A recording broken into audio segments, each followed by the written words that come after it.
අපි බලමු කහපොත්තට අවශ්‍ය වෙන්නේ මොනවද කියලා. තලාගත්ත සුදු ලූණු. පොත්තත් එක්කමයි තලාගෙන තියෙන්නේ. ඉඟුරු ලොකු ලූණු ගෙඩියක් කපාගෙන තියෙනවා. තරමක් පොඩිවට. කුරුඳු පුතු කෑලි 2-3ක්. එනසාලට 2යි. කරාඹුණැටිය 64ක් විතර වගේ. කරපිංච රම්පේ ගම්මිරිස්. ගම්මිරිස් මීට වැඩි එකතු කරගන්න පුළුවන් ඕගොල්ලන්ට. ඕගොල්ලෝ පොලෙන් ගේන මේ වගේ සේරනේ මේකෙන් පොඩි කෑලි 2ක් වගේ ගොඩක් එකතු කරගත්තොත් බත් එක අමුතු රසක් එනවා. මීට අමතරව අපේ ප්‍රධාන අමුද්‍රව්‍ය තමයි කීරි සම්බා. කීරි සම්බා මම හොදගෙන තෙත බේරෙන්න තියලා තියෙන්නේ. මේ දිය කිරිත් නොවන මිටි කිරිත් නොවන දෙකම එකට එකතු කරලා තමයි හදලා තියෙන්නේ. ඊට පස්සේ කහ. අද මම හදන්නේ දරලිපේ. දරලිප ඔයගොල්ලන්ට ඉක්මනින්ම පත්තු කරගන්න විදියක් කියලා දෙන්නම්. මේ වගේ පොල් කටු කෑල්ලකට අලු ටිකක් දාලා ඒකට ලාමු තෙල් ටිකක් දාන්න. ඊට මෙහෙම පත්තු කරාම මේ අපේ දර කෑලි ටික ඇවිල්නකම් පත්තු වෙනවා වගේම ලිප නිමෙන්නේ නැතුව තියාගන්න පුළුවන්. මේක හරිම ලේසි ක්‍රමවේදයක්.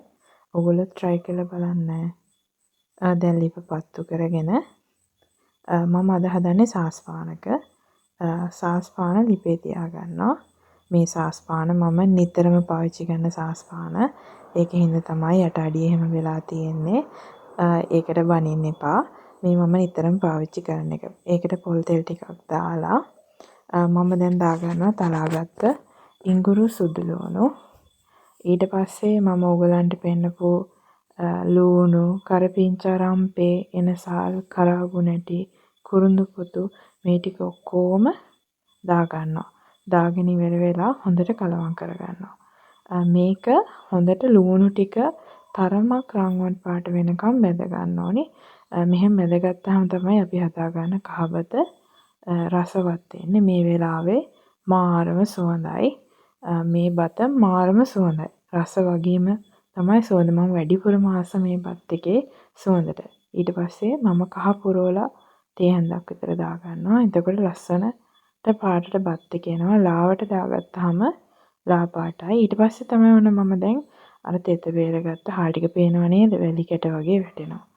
මේ බත් ටික මෙහෙම අර තෙත නැතුව ගත්තාම අර මිශ්‍රණයත් එක්ක එකතු වෙලා හොඳට මේ බැදෙනවා. ටිකක් විතර බැදුනහම තමයි මේ බත් එක ගොඩක් හොඳ. මේ වගේ හොඳට කලවම් කරගෙන තමයි අපි පොල් කිරි ටික දාගන්න ඕනේ. දැන් මම ලුණු ටිකක් එකතු කරනවා මේ බත් එකට. හොඳට ලුණු දාගන්න. ඊට පස්සේ මම අර දිය කිරි මිටි කිරි එකට එකතු කරගත්ත මිශ්‍රණය දාගන්නවා. මේ පොල් කිරි ටික දැම්මට බත් එකේ දෙන්න මදි. ඕගලන්ට සම්පූර්ණයෙන්ම පොල් කිරි මිරිකලා ගන්න පුළුවන්. නමුත් එච්චර අවශ්‍ය නැහැ. මම ඇඟිල්ල තියලා බලන්න එක මම වතුර ටිකක් එකතු කරගන්නවා. මගේ ඇඟිල්ලෙන් පුරුකක් වගේ තමයි කීරි සම්බා බත් එකේ දෙන්න වතුර තියන්නේ. දැන් මම හොඳට වහලා තියාගන්නවා. ඊට පස්සේ මැද හරියෙන් ඇරලා මේක අපි දරලිපේනේ හදන්නේ කූරු ගා ගන්න ඕනේ. නැත්තම් ඒක පැත්තකට වගේ ඉදෙන්න බලනවා. මේ වගේ හොඳට කූරු ගා ගන්න ඕනේ. ඔයගලන්ට මේ වෙලාවේ පාට මදි කියලා එහෙම හිතනවා නම් කඩේ එකතු කරගන්න පුළුවන්. නමුත් මේක ඉදෙද්දි ලස්සන පාටකට ඉදෙනවා. මම ඔයගොල්ලෝ අවසාන වෙනකම් බලන්නකෝ. මොකද මම පුරවල හොඳට කහයන්දක් දාගත්තනේ. මීට වැඩිය ඕයි නම් මීට වැඩිය දාගන්නත් පුළුවන්. දැන් මම අර දරලිපේ දර ටික ඇදලා අඟුරු ගොඩේ තමයි දෙන්න හරි නැත්තම් අඩිය අල්ලනවා.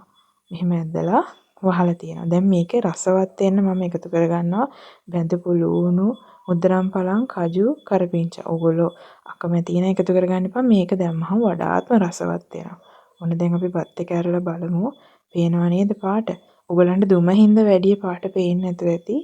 මේ වෙලාවේ ලස්සන කහ පාටක් තියෙනවා. ඒ වගේම මාරම සුවඳයි. දැම්මම බත් කන්න තරම් බඩගිනි. හොඳට මේක කෝල් ගා ගන්න ඕනේ. පේනව නේද? වතුර අඩියේ නැහැ. වතුර තියෙනවා නම් තව ටිකක් වහලා තියාගන්න. මේ බලන්න මං අර අමුද්‍රව්‍ය ටිකත් එකතු කරනවා. පේනව නේද ලස්සන පාට? ඔයගොල්ලොත් හදලා බලන්න හරිම රසයි වගේම සුවඳයි. හැදුවොත් මට ෆොටෝ එකක් දාන්න.